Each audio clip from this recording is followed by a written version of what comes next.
ಸಂತರ ಪರಂಪರೆಗೆ ಹೆಸರಾದ ಹಳೆ ಹುಬ್ಬಳ್ಳಿಯ ಫತೇಶವಳಿ ದರ್ಗಾದಲ್ಲಿ ಲೋಕ ಕಲ್ಯಾಣಕ್ಕಾಗಿ ಹಿಂದೂ ಮುಸ್ಲಿಮರ ಭಾವೈಕ್ಯತೆಗೆ ಪ್ರಾರ್ಥಿಸಲಾಯಿತು.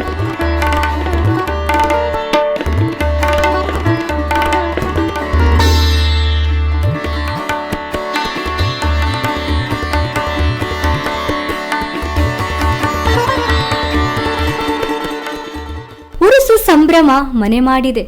ಸುಮಾರು 700 ವರ್ಷಗಳ ಇತಿಹಾಸ ಹೊಂದಿರುವ ಫತೇಶವಳಿ ದರ್ಗಕ್ಕೆ ಹಿಂದೂ ಮುಸ್ಲಿಂ ಬಾಂಧವರು ಭೇಟಿ ನೀಡಿ ಭಾವೈಕ್ಯತೆ ಮೆರೆಯುತ್ತಾರೆ.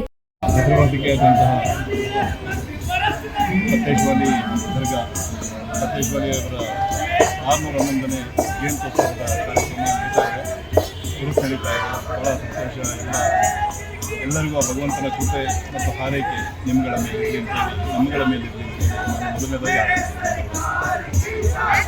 ಎರಡನೇದಾಗಿ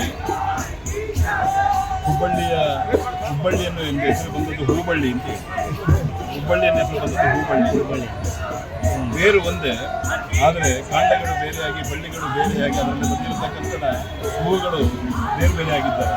ಆದರೆ ಮೂಲ ತತ್ವ ಬೇರು ಒಂದೇ. ಈ ಹುಬ್ಬಳ್ಳಿಯ ಜನ ಯಾವುದೇ ಧರ್ಮವನ್ನು ಆಚರಿಸ್ತೀವಿ, ಜಾತಿಯನ್ನು ಆಚರಿಸ್ತೀವಿ, ಏನೇ ಆಚರಿಸಿದ್ರು ಕಡೆಗೆ ನಾವೆಲ್ಲ ಹುಬ್ಬಳ್ಳಿಯವರು, ನಾವೆಲ್ಲ ಒಂದೇ ಅನ್ನೋ ಮನೋಭಾವ. ಹುಬ್ಬಳ್ಳಿ ಅನ್ನೋದು ಆ ಭಾವದಲ್ಲಿ ನಾನು ನೆನಪಿಸ್ತೇನೆ. ಇನ್ನು ನನ್ನ ಹುಟ್ಟೂರು ಚಿಕ್ಕನಾಯಕನಹಳ್ಳಿಯಲ್ಲಿ ಹಜರತ್ ಮೊಹಿದ್ದೀನ್ ಶಫಾಲಿಯವರ ಒಂದು ದರ್ಗಾ ಇದೆ. ಅದನ್ನು ತಾತಾಯಿನೂರಿಂದ ಕರೀತಾರೆ.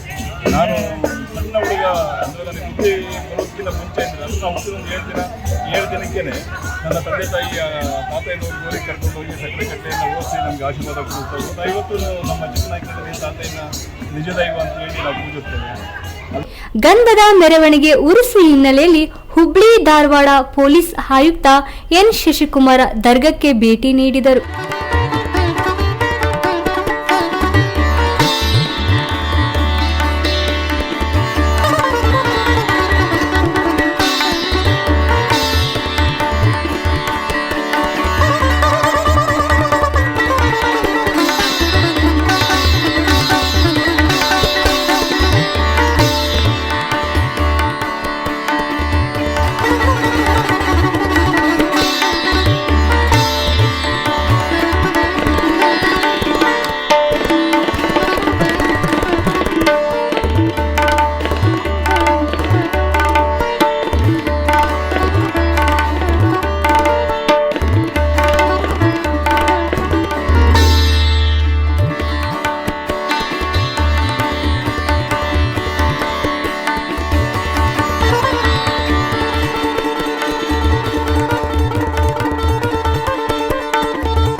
ಫತೇಶವಳಿ ದರ್ಗಾ ದರ್ಶನ ಪಡೆದು ಪೂಜೆ ಸಲ್ಲಿಸಿದರು.